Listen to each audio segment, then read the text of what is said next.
Hi guys, it's Wes here. I just wanted to share with you some thoughts that I had on Genesis 32 and 33.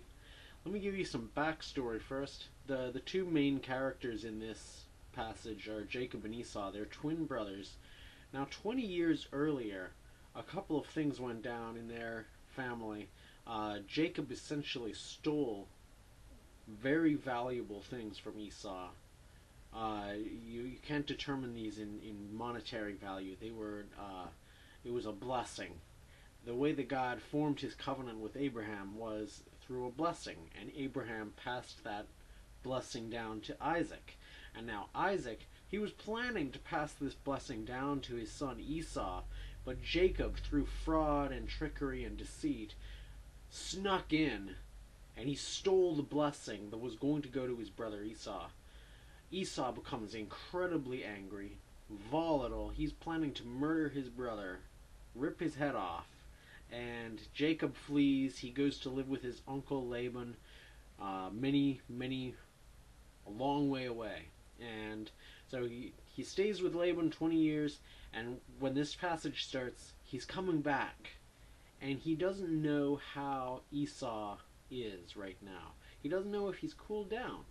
He doesn't know if he's still bitterly, ferociously angry. He's uncertain. So this chapter opens. I see three things in this passage. One is I see a microcosm of the gospel. The first point that I'm going to talk about is the motivation behind our self-righteousness.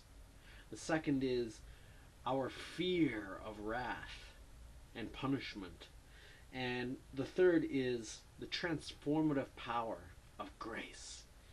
The first one, the motivation behind our self-righteousness. In this chapter, it opens up, Jacob is sending a message to his brother, saying, I have all of this stuff.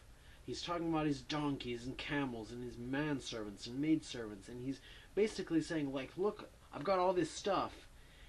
Implicit in this message is a bribe. He's hoping he can buy off his brother. That if he gives him a big enough portion of his good stuff, that Esau will maybe be willing to forgive and forget and not take his head off. Because like I said, this blessing was a big deal. There is a good possibility Esau had not cooled down after 20 years.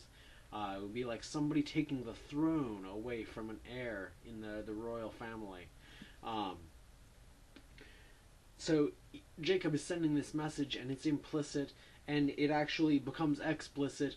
Jacob sends this thing on ahead. He sends a certain allotment of camels and goats and rams, and he's trying to buy off his brother. He's trying to appease his anger, and he actually talks about it in the passage. He says, maybe if I give this, then it will appease my brother's anger. And we do the same thing in our relationship with God. That's the motivation for so much of our good works so often, and it's dishonoring to God.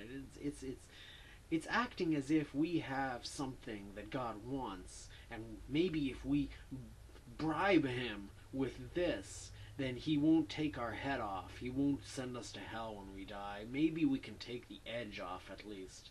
The second point is the fear of wrath.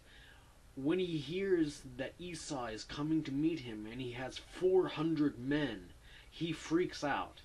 And it's quite understandable. You don't just go walking around with an army behind you unless you are planning to do violence to somebody. He starts freaking out and he is terrified, and that's when he sends the gift on ahead. He explicitly sends this gift on ahead, hoping to buy his brother off, saying, don't attack me with your 400 men. We do the same thing. When you understand what you have done to God, like I have, you fear meeting God face to face. You know that you've wronged him. You know you have stabbed him in the back. He wants this love relationship with you. He wants you to be so in love with him that you're giving everything. You love the Lord your God with all your heart, all your soul, all your mind, all your strength. And you know that you have not lived up to this. And you know that he has a right to be coming after you and not showing you mercy. And like I said, that's the motivation for so many of our good works, is we're afraid of the anger of God, just like Jacob was afraid of Esau's anger. Jacob has no army. He's got all these animals and he's got his family. He has no way to defend himself, and he knows this. He's hoping he can just buy Esau off, and not he's not hoping for reconciliation, I don't think. I think he's written that off. He's essentially saying, let's just not kill each other, please. Uh, and that's the motivation for so many of our good works. We think we can buy God off, which is absolute insanity. Because when you understand the righteousness of God, how full of love He is, how perfect all of His motivations are, you know you don't have anything to offer Him. He has more than enough in Himself. And later on we see that. The third thing that I see is the transformative power of grace. Here is Jacob, and he's coming to meet Esau, and Esau's got the 400 men behind him, and it talks about Jacob crosses this river, and he sees Esau, and he bows to the ground 7 times. Up to the last second, he is anything that he can do to make his brother not want to murder him outright. He's doing it. He's bowing to the ground 7 times. And what does Esau do? He runs to him. He wraps his arms around him. They cry together. This is a beautiful reconciliation right here. This is Esau saying, not only am I not going to take your head off, I'm going to embrace you. We are brothers. I love you. And that's what grace is. We have stabbed God in the back, but instead of exacting vengeance, He comes to us, He wraps His arms around us, and He says, I'm your friend. I'm not gonna annihilate you. I want you. I want this relationship back. We see it in Luke 15 too. The father runs to see his younger son coming home. He wraps his arms around. The son knows he doesn't deserve this welcome back into the home. The son knows he should be made a servant. And the father will have none of it. The father wants this son back. Esau wants his brother Jacob back. This is reconciliation. And the amazing thing is, if you look at this, Esau says to him, what is this? Why did you send these people on ahead of you? And Jacob says, this is a gift to my brother Esau.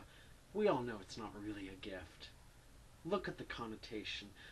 Jacob thinks Esau wants to take his head off. You don't give gifts to people that want to take your head off. You give bribes to them. The amazing thing is, though, when they're reconciled, the bribe turns into an actual gift. Look at it. It says he has to plead with his brother.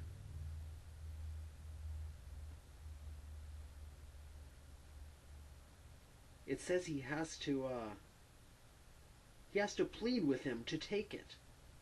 He begs him to take it. The motivation that we have when we come to God in the righteousness of Christ, it flips it on its head. Christians do not live righteous lives because we are trying to appease an angry God. We live righteous lives, or we try to anyway, because we realize the fullness of His love for us. When we were yet sinners, Christ died for us. He gave everything when He was getting nothing from us. And He took into Himself the cost of our backstabbing and our treachery and our illicit relationships with other gods out there. The gods of entertainment, the gods of pleasure, food, drink, women, men, whatever. We have betrayed Him again and again, and instead of retaliating, He gives everything to us. He pours out His grace on us. And we see that in this passage. When grace comes into a situation, it turns the bribe into a gift.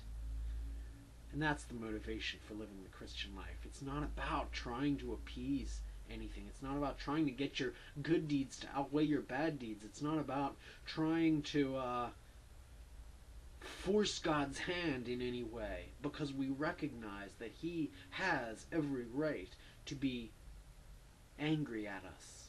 Only He isn't. So those are my thoughts on Genesis 32 and 33. Just thought they bore sharing. Have a great day.